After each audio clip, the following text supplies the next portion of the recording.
Now I'm live. Hey, I'm going to go post our link for today's lesson on our website.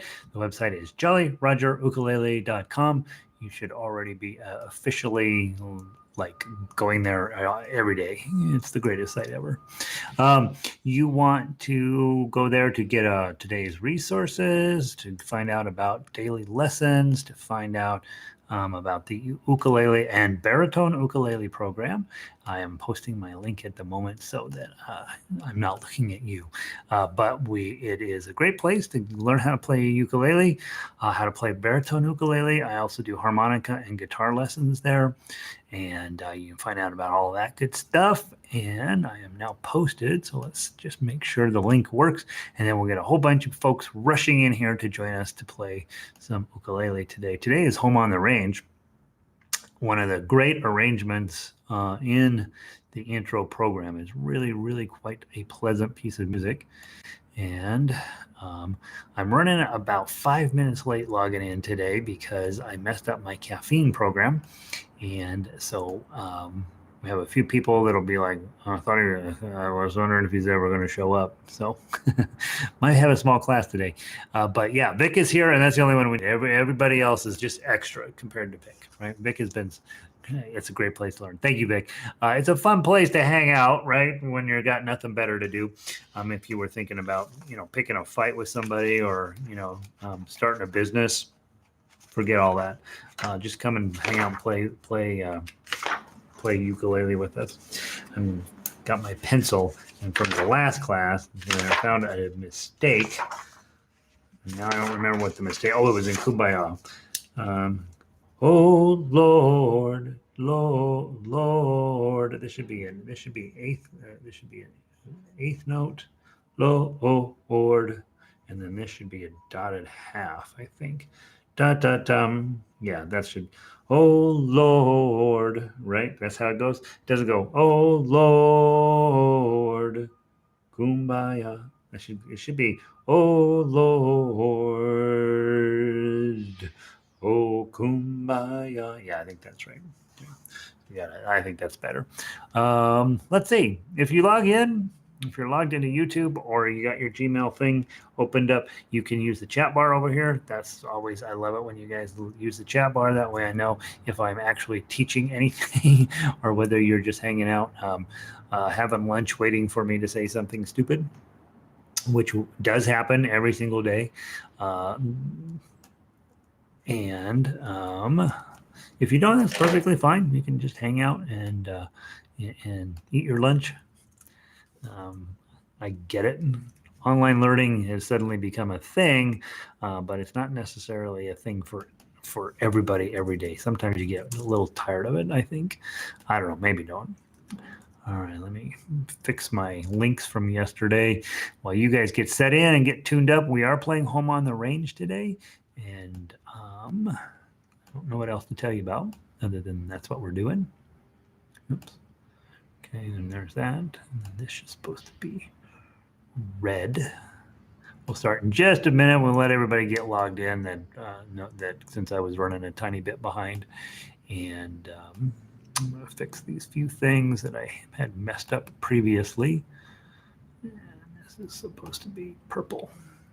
Okay, there we go. Now we are so much better. You have all these rules I thought up for this website, which is just extra work. Everything should have just been black and white. That would have saved me a ton of work. Okay, Noob is here. He's in from Buenos Aires. Can you believe that? Very exciting. And Melissa is in. I did. I'm set. I'm set for the day. I should not be drinking those. Honestly, it's too much. It's over the top. On the other hand, I can't go outside. I can't go to a restaurant. I don't drink anymore. I'm watching Downton Abbey with great amount of passion and interest. I need something.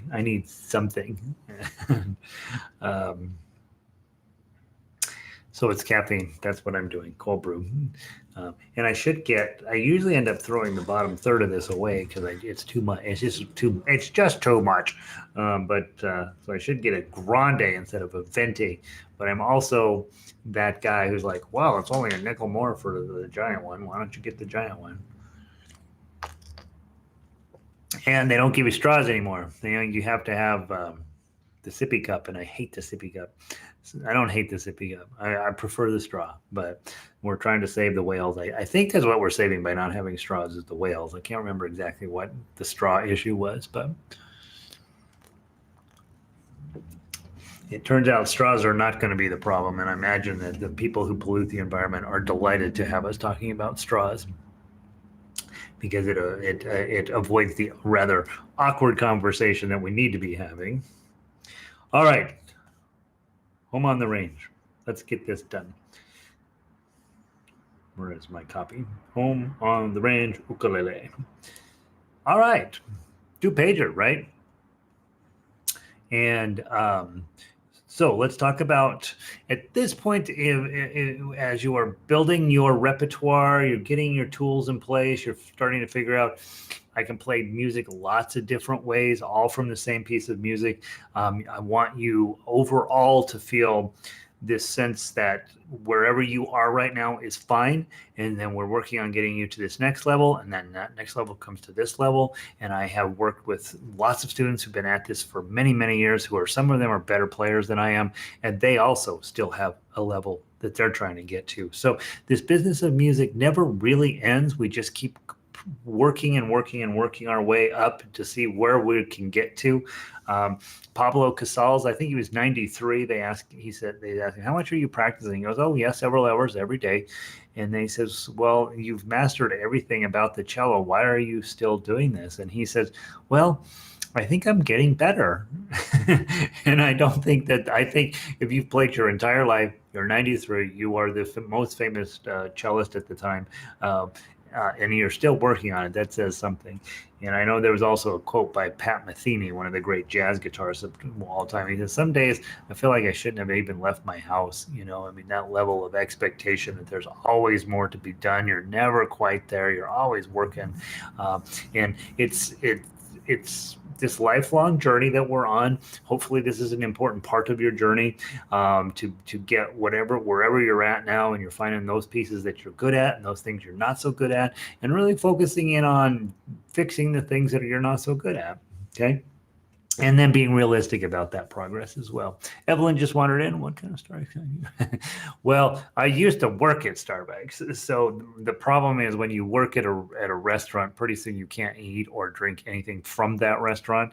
And I used to have quite a large choice, palette for Starbucks. But after, what was it, about 12 years or something I worked there, I'm down to black coffee. And so a few years back, they came out with this stuff called cold brew. And the way we brew it, I don't work there anymore. The way we brew it is you actually put the coffee in cold water and set it in the refrigerator for a day. And what that does is it just creates a real smoothness to the coffee. Instead of when you brew it, it gets acidic. A lot of people like that bite of the acidity, but I do not like that. And so it has a lot smoother flavor to it, and it just a real pleasant way. You don't need to put cream in it that way, which I'm getting where I don't need to be drinking any more cream for the rest of my life. And so it's got a nice smooth flavor to it, just the basics, no calories, all of that stuff. The problem with it is, of course, when you set the coffee in there for a day, the caffeine content goes way up. And so there's way more caffeine in it than a regular thing, which I don't really need either. So let's play Home on the Range. Home on the Range is the state song of Kansas. Okay, and I don't know if you know anything about Kansas, but we got to do everything we can to make to celebrate Kansas, because Kansas got nothing going on. It's very flat. It's full of corn and cows, and I think that's the complete list of things that Kansas has going on. When I was a kid, my stepfather was well, he was originally born in Arkansas, which is where he got crazy, and then he moved to Kansas where he got mean, and then he became my stepfather. And we used to have to go down to Elkhart, Kansas, which is this little town in the southwest corner. If you ever read the book In Cold Blood by Truman Capote, this town is about 25 miles south of that town, and it's in the middle of nowhere. There's about 3,000 people, and they're farmers, and we used to have to go down there all the time when I was a kid. And my job was to clean out the chicken coops when we would go. And since I did that I don't like chickens, and it was awful. They're smelly and they're mean, and farm chickens are mean, and so I have no problem with eating a chicken now because of it. But that's my story about Kansas. That's the only thing I know about Kansas. Let's talk about the chords in this song. You got a G chord, right? This is week. We're working a lot on G chord just to make sure that that's coming along well for you. Index, middle, and ring. Okay, and it's Buddy. He hangs out with it all the time. Is that D7 right there? Okay, you're also in this song have a lovely C chord. Okay, down at measure 6, you've got the A7.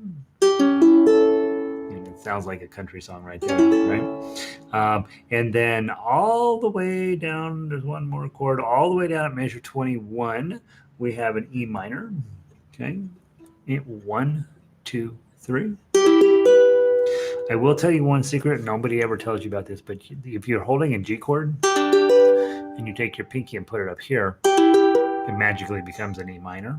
Okay, so you can take your pinky, put it on 4 of the 3rd string, and it turns into an E minor, and then you take it off. The chord turns back into a G. Kind of a fun thing to do. I don't do that. I spent so much time fighting my E minor chord that I am these days very proud to put on a standard issue E minor, because I fought it for so long.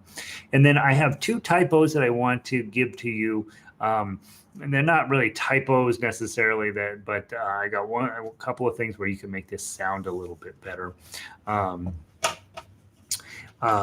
measure 16, you will see that there's a 0 on the 4th string. That's just a pure straight up typo. That should be a 3 on the 2nd string. We're carrying that note all the way through. So if you look at 16, you see how there's the swoosh. It's tying that note together, but the note came out as a 0 on the 4th string. It's the same note. It's a G note, but we want to play it. We just need to carry it through on the 2nd string. 2, 3, 1, 2, instead of 2. And then jumping up here to grab that. So that's a straight up typo. The other one that I think it sounds better, and I didn't put it in initially because I didn't think it was necessary, but it does really sound better. Go to measure 28. I'm going to have you put in a C minor there, and a C minor is 0, 3, 3, 3. Okay, so on the tablature, instead of 0, 0, 0, 3, you would put 0 on the bottom, and then 3, 3 on strings 3 and 2, and then 3 on the top like it already is. So you're going to be playing this chord here. Just hold those 3 down. That's a C minor. Okay, and I will eventually fix this sheet of paper. I apologize. I forgot to fix that before today's lesson. So we'll put that C minor in there. It will just sound pretty when we get there. And a discouraging word in the skies. It just sounds pretty there. Somebody, I don't remember, a couple of classes back, somebody says, hey, we should put a C minor in there. And I think they're right. I think it sounds nice. So those are your chords. Remember, when you go down through measure 32, we're going to take that all the way back to the beginning of the song. Go all the way back to measure 1. Then when we come back through the second time, we'll play measure 30, but not 31 and 32, and we will play 33 to the end. Okay, so that's your first and second repeat. And I guess I'll put that on here when I do the revision. All right. Some of this music I've been teaching forever, and have just put up with mistakes on the sheet music, and now that I'm teaching it online, I want things to be a lot more accurate than they used to be. So, I'll post you guys a little bit cleaner version of this with that C minor in place and fixing that one typo. All right, we're in 3. That's always the first thing I look at as a musician is what meter is my song in. In this case, we're in 3. That means 3 beats per measure. Okay, we're going to sing and strum this one first like we usually do, just so we make sure you know how the song goes. Some of you aren't from Kansas, and so you may need a reminder of how the song goes. And remember, you can do first time through, let's just do a nice pretty strum. Second time through, let's do a pluck. Okay, not anything in particular, no reason I want you to do that. I just like you to get experience with both. Then when you come and you decide you're going to create a final version of this, you have options. Okay, so from the top, I'm going to count in 2. I'm going to sing O, and then we're going to start strumming. We're not going to go fast because you've got a lot of situations where you're going to be on a D7 for just 1 beat, and then you got to get back to G. That's kind of why the song is in here, is to get you lots of practice getting your G chord on. Okay, 1, 2. Oh, give me a home where the buffalo roam and the deer and the antelope play. 2, 3, 1, 2. Where seldom is heard a discouraging word, and the skies are not cloudy all day. 2, 3, 1, 2, 3. Home, 2, 3. Home on the range. 2, 3, 1, 2. Where the deer and the antelope play. 2, 3, 1, 2. Where seldom is heard a discouraging word, and the skies are not cloudy all day. 2, 3, 1, 2.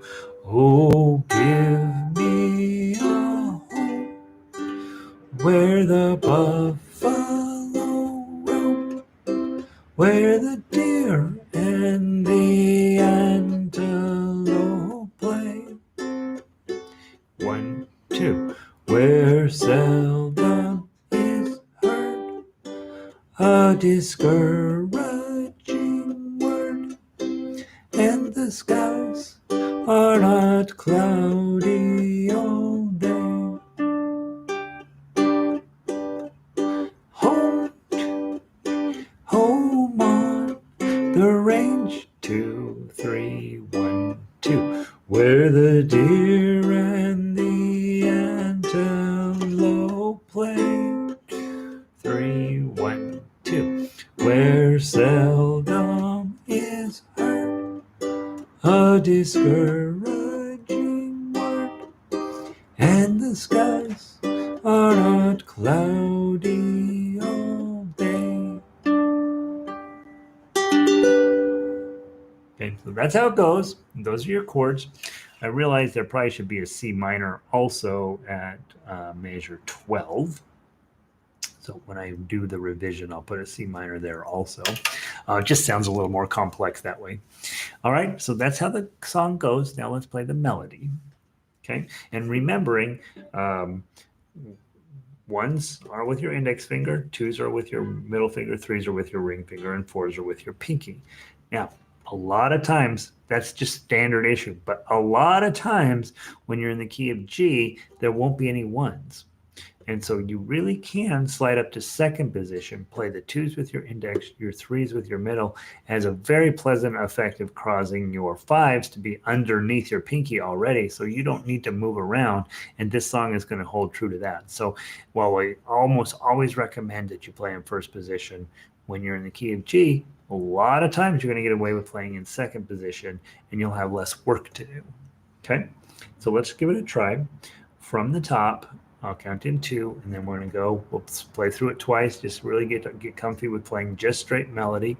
Again, the main reason you want to learn straight melody is that if you end up playing a duet with somebody else, they'll take the chords. Most ukulele players will know these chords, not all of them, but most of them.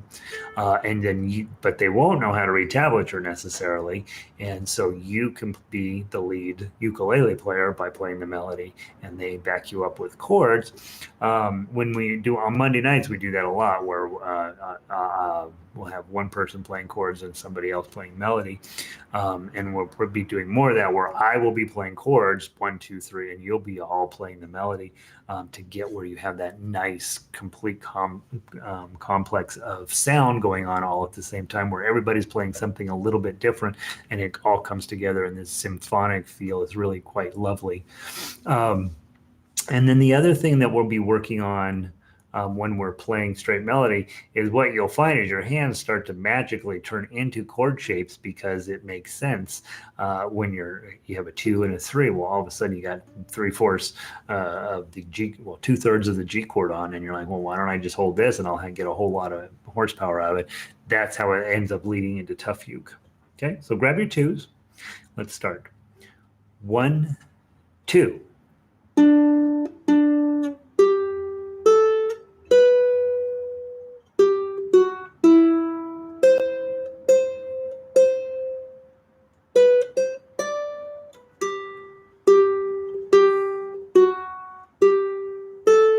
2, 3, 1, 2.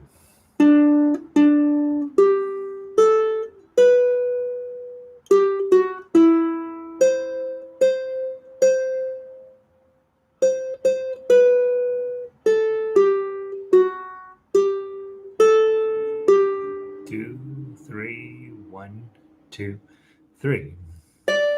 2, 3. 2, 3, 1, 2.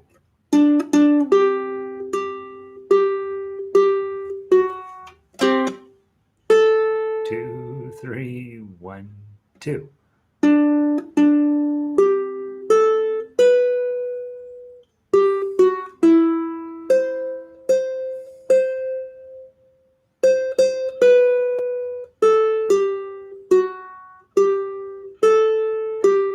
2, 3, 1, 2.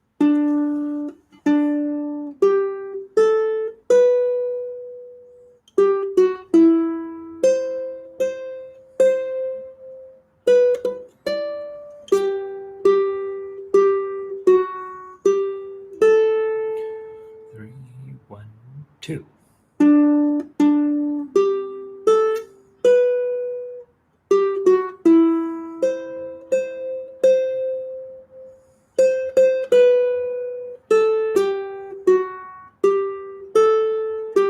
2, 3, 1, 2, 3. 2, 3.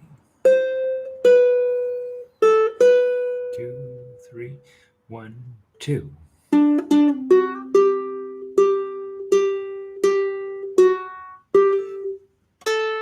2, 3, 1, 2.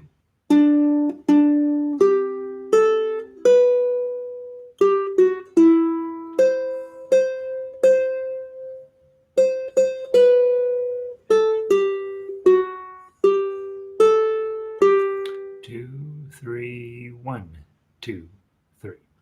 Isn't that a nice, lovely tune? It's really got a pleasant melody to it. It's nostalgic. The melody doesn't go too far away from its central idea, but it moves around a lot. There's a nice collection of various notes to be used in it, and I just think overall it's really quite a pleasant little tune. All right. I keep having to reach up and turn a page and blowing the notes there. So let's put the foot pedal on, and then we'll be all set. We'll make no more mistakes. All right. Finally, we dig into tough acts or tough uke, and let's go through each moment in the song and talk about what you're going to do and the smart ways to approach them. So when you look at all of the tough uke programs, all of the tough uke songs, all chord melody, generally speaking, in whatever instrument, we generally want to be ready for the chord. Okay, so we grab that G chord to get started with. Okay, and then we notice that the first two is already held down, and then the second two is held down, and then the three is already held down. Now we've got to make an adjustment. You're going to lift your middle finger up to get the 0, and then you're going to put it right back down, and you play 0, 2, 3, 2. Okay, 3, 2. So you got to play the 3 that's already held down, and then pull that back to get the 2, and then lift everybody up. Grab your C chord. Then you got a 2 and a 3, so you just use your middle and ring. This is the tough one, G chord here, and then your pinky is going to go up on 5. Now, when you first start doing this, this hurts. So you're like, your pinky really is not cool with that. Remember, we have this exercise I like to teach, which is, hey, let's get this guy independent. Let's get this guy where he can move away from him. Let's get this one where he can move apart from there. And then ultimately, we want this guy to be able to go as far away from that ring finger as possible. In your day-to-day life, this has never happened. This pinky has never gone way over here to do any of this sort of thing. Closest thing we ever get is a pinky swear, and it's still pretty close to them, right? We just don't put our pinky finger that far away from our ring finger, so it's never done it before. So, and now when you go here, that's exactly what we're asking it to do, is go way far away from the ring finger. So this is one of these nice little warm-up things to do. Just warm your hand up. Don't push it open, don't pull it or any of that. Just work on letting that tendon get open and loose, and just like, oh, that feels kind of nice. Okay, and then do your Mr. Spock, and do whatever this is. And then this chord, this is normal. This always feels comfy. Okay, but this is the one that we got to get here. So you've got your G chord with your pinky up on 5 at measure 5. Home, and the deer, then a couple of 3s, you're already holding them down. Then just take your index finger, slide it back 1, and now you've got 0, 1, 3 on. Slide your 2 back, slide it back up. And then at measure 7, you've got a 2, 0, 2, 0. And you don't need to change anything, just play the little arpeggio pattern, 0, 2, 0, 2. Now you have to make a change here because the chord's about to change. The index finger drops down to get the 2, the last 2 in that measure, and then you put your G chord back on. 3, oh, and then strum the G chord at 10. Same thing as before, 3, slide back, 2, opens. A bunch of C chords in a row here. 2 3s. Measure 13, you put a G chord on, strum that. 0, 3, so you lift up your middle finger, hit the 3, already holding it down. Switch to a D7, 2, 0, 2. Use your ring finger to grab that 3. With the open, it's already open. And then at measure 15, you put a G chord on. And just play 3.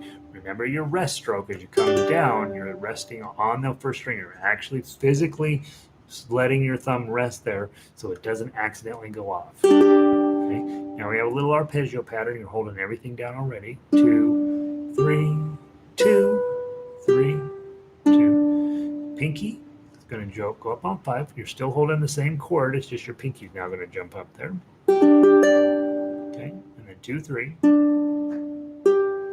Now this is the other D7. So you're going to put a bar on 2 and your middle finger on 3. This is the good D7, by the way. This is the D7 that sounds a little better than the other D7. It's just a little harder to do. So bar on 2, middle finger on 3, strum that. Then lift your middle finger up to get the 2. Then you lose the bar to hit the 0. And at measure 19, put a G chord on. Then you got another little arpeggio pattern. 2, 3, 2, 3. Then you got 2 2s in eighth note, so you got to go kind of fast. 2, 2, and then that's another kind of hard move. Is you got to go 2, 2, and then you need to get that E minor on right away. Okay, you're not going to hit the top string though. So just 3 strings, 0, 4, and 3. Play it 3 times, and then you probably the easiest way to do the 0, 1, 3 is just to lift your ring finger up and then reach your middle or your index finger over to the 1 on the 3rd string. It's a non-standard stretch, but that way you can leave your middle finger down exactly where it is the whole time. And then pull back your middle finger, push it, and then either add your ring finger or push it back up. Okay, and then we move on to page 2, where we got a nice D7. 0, 2, 0, 2, and then same as before, index finger drops down to get this next 2. As you're putting your G chord on, 2, 3, middle finger up, O, and the middle finger back down. 3, 2. Let's open these up. 3, 2 C's. And then this is the place where you can either do another C chord just as it's written, it's fine. Or we're going to drop in that C minor. So you take your index finger, cover 0, 3, 3, 3, and this will be how the revision looks. And it sounds cool. Okay, hit the 2 3s. Measure 29. Let's put a G chord on. Middle finger up to hit the 0. 3's already down. Put it on a D7. Rest stroke on the 1st string. Ring finger to get the 3. Hit the O. And then a G chord in measure 31. Put a rest stroke. Don't play the 1st string. And 2, 3, 2, 3, 2. And then that 2, O, tosses you back to the beginning of the song. Okay, so that note's important. It's the pickup back into the repeat. The second time you come through at 33, we're going to go play that little strum. Then you're going to go 2, 3, and you have a nice strum with just notice you've got a fermata over the top of 0, 2, 3, 2, and it's got glissando, so you want to make it as pretty and as long as you can. Let it ring for just a minute, and then reach up and hit the 10.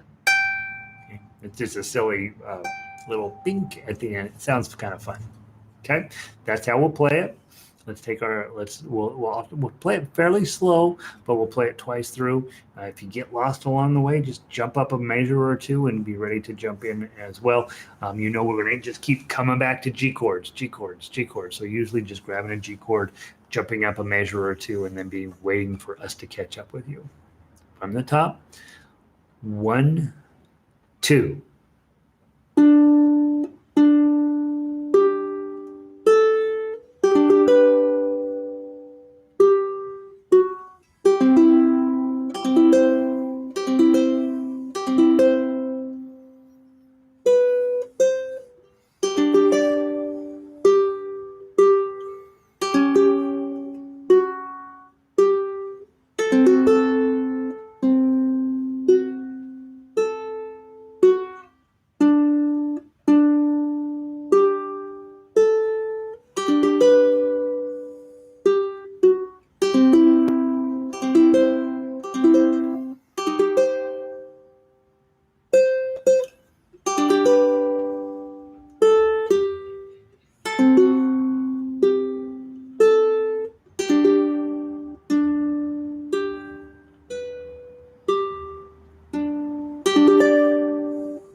major 7.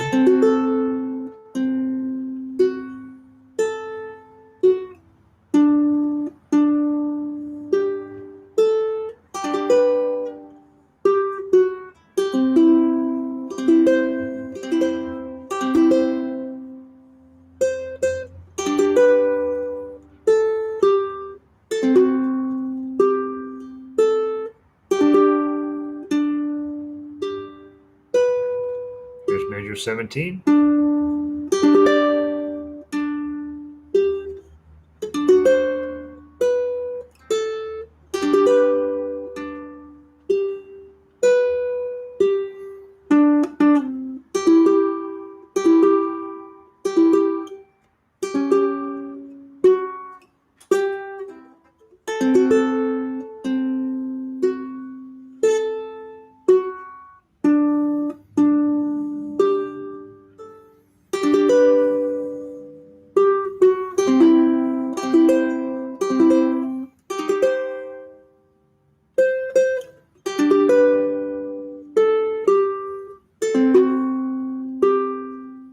Second ending.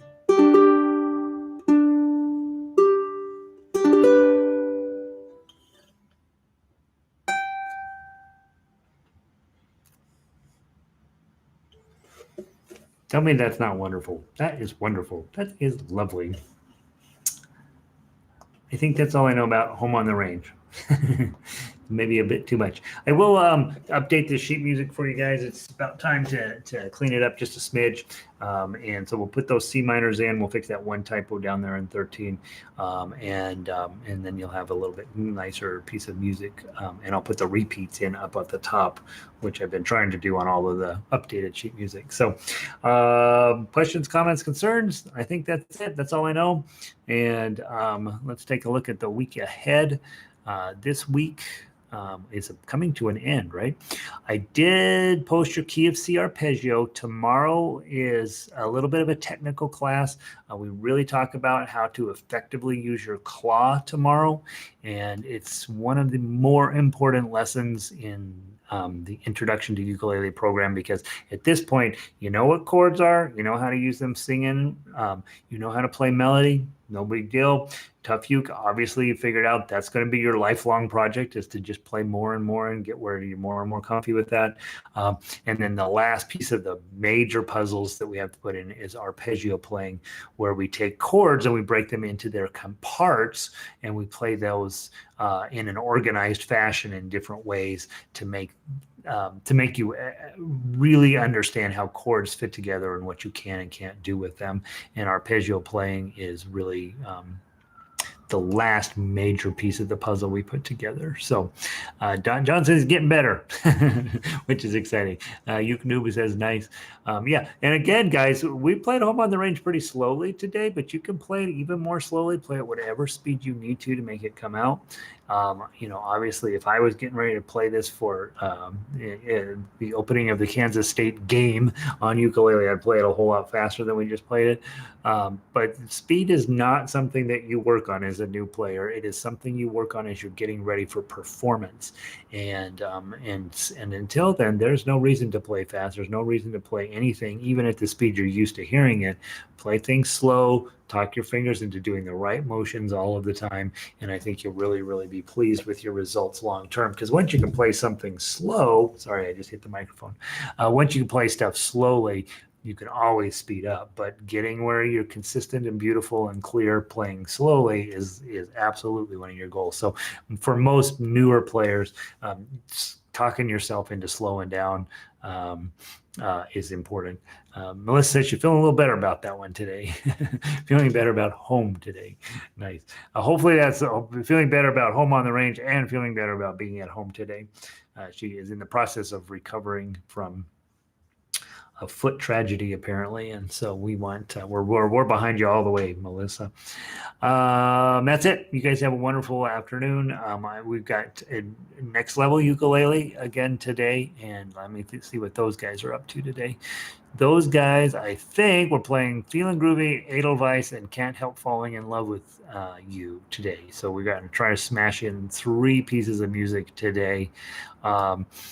Edelweiss and Can't Help Falling in Love are not terribly difficult. Feeling Groovy is a little bit harder. So if you guys want to come and hang out and play that, that's also lovely. And so I will see you then. And otherwise, hope you have a wonderful day.